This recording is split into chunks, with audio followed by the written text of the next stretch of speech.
दिनांक 8 रोजी सकाळीपासून मोठ्या प्रमाणावर उकाड्यासह वातावरणात कमालीचे बदल दिसून आले।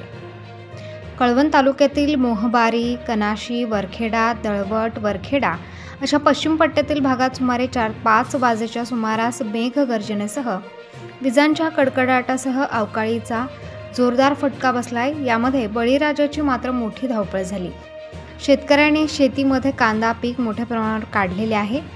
त्यात ज्या शेतकऱ्यांकडे कांदा चाळ आहे त्यांनी कांदा पीक चाळीत टाकला, मात्र ज्या शेतकऱ्यांकडे कांदा चाळ नाही त्यांना कांदा अजून देखील शेतीमध्ये आहे। त्यांचा कांदा शेतीमध्ये आहे अशातच अवकाळीने हजेरी लावल्याने शेतकऱ्यांना मोठी धावपळ करावी लागली। जोरदार अवकाळी पाऊस आणि वादळी वारा यामध्ये शेतकऱ्यांनी कशीबशी वाल, टोमॅटो शेती उभी केली, मात्र आता याचा देखील नुकसान बळीराजाला पाहावयास लागत आहे।